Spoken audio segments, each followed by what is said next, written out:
it's not a straight curve upwards. It took me probably 4 years, 3 or 4 years to come into Fred before I got to that 1,000 patients a week. Getting there's the easy part because you have the motivation. It's once you get there. Now how do you keep that excitement to stay there, and how do you motivate yourself, or do you want to stay there? Or what level are you comfortable at seeing? Because once you've seen that number of patients, now what's the motivation? It's not to go to 2,000 because there comes a point where the rewards versus what the time you're putting in away from your family and those things kind of take their toll on you. So you have to get a comfortable level after you've been there, and it's the staying at that success, whatever that successful level is for you, that's the tough part, and staying motivated there. Because I know a lot of guys that went to 1,000, did it that 1 week, and then not everybody's like Fred. I think Fred went 6 years seeing 1,000 patients and never missed a week of seeing 1,000 patients. Not many guys do that. In fact, I don't know of anybody else that did that. Patient education. When you're adjusting, what are some of the phrases you use day in and day out when educating patients? Well, I've been in practice 25 years, and ultimately I'm not sure you can educate a patient. Maybe a small percentage of patients you can, but I've come to the conclusion that you don't really know what percentage that is, so maybe it's not worth doing in the first place. I think that if you're going to try to educate patients, they'll try to make it simple, cursory, and something that works in the short term. Long-term patient education, I don't think it's worth the effort. Not in a business perspective. I think that patients still want results that are quick, 3, 4, 5, 6 months. And that's where the majority of your patients want, and I suggest catering to the majority of the patients. The secret of patient education is every day, all day, and educating yourself. I read green books between patients. That gives me ammunition. I have Dr. Fred's charts on the walls. If I don't have anything to say, I look at that and I just read it verbatim. Patient education, every Wednesday we have a healthy thought. We send out flyers every month. We are constantly educating. We have a new patient orientation. We are constantly talking the same thing over and over again. Autonomic nervous system.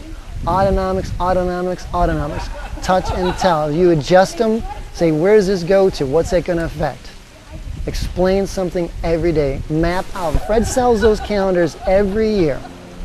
Mine is a subject of the week, mapped out. I did that in December for this whole year, and this coming December I'll do it for 2006. I don't have to think. I just read that calendar Monday morning before I go to the office, and that's what I talk about all week long. And it's a different subject, and it keeps me going, but you focus on your patient education all the time, every visit, because you never know when they're actually going to get it. Yeah, what's the quickest way of getting your practice up and running in the shortest amount of time is what I'm looking for at this point in time. Well, there are a couple of different ways. One is, do you have money or do you not have money? If you have no money, the best thing you can do is go out and go door to door and knock on doors and go, hey, I'm new to the neighborhood, and I just want to I want to welcome you to my office, and here's a card, and oh, you have headaches? No kidding. Let me check your neck. Oh, there it is. Right? So get your hands on as many people as you possibly can, because really, what are you doing? You're going to sit around the office all day long and wait for patients to come in?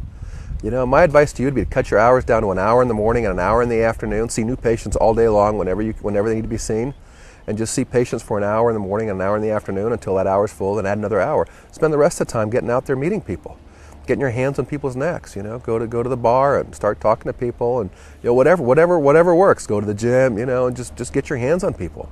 Go door to door. It's a classic kind of a thing. Welcome yourself into the neighborhood. If you've got money, then you can do advertising.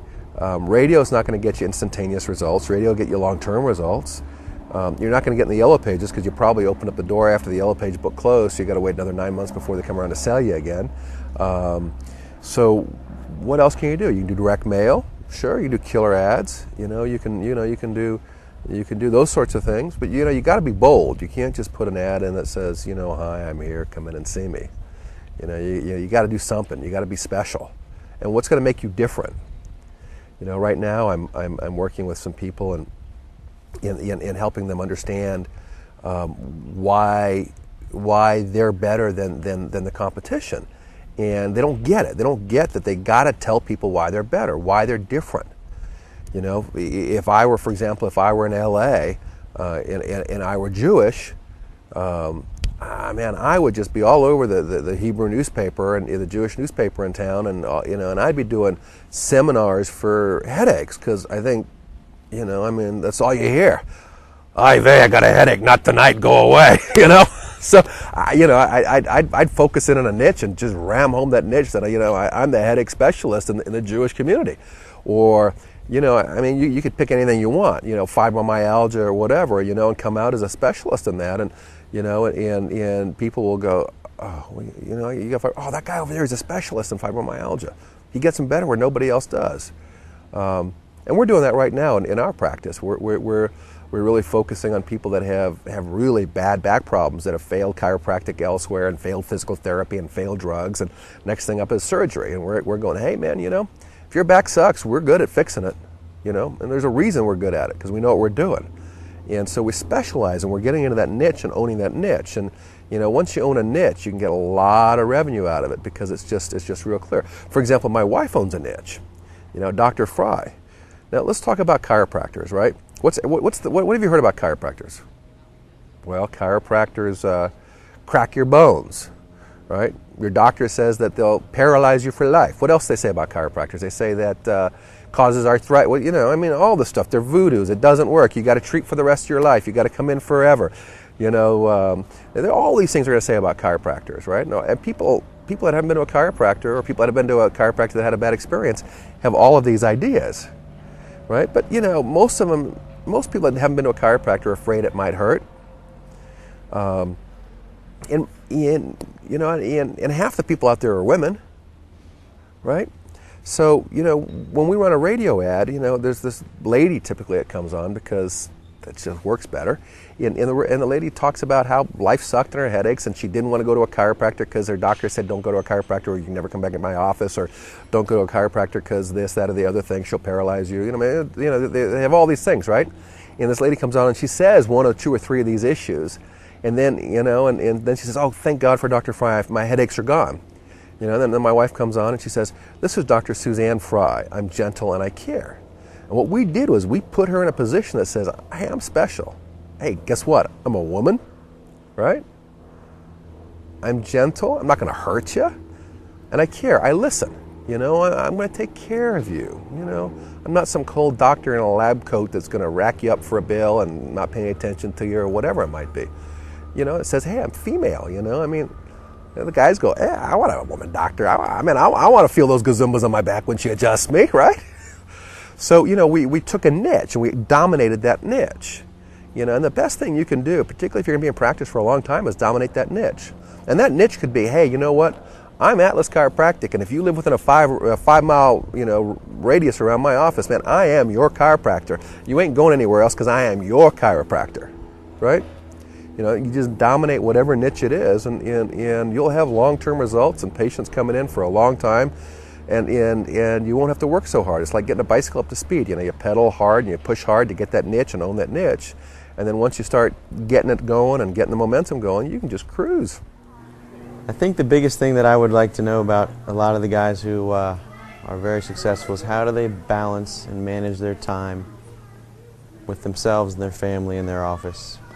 One of the questions that I get asked frequently is how, when you're running a home-based office or an office that both the husband and the wife work in, how do you keep that balance with family, with patients, with the finances, with the time, putting the dinner on the table?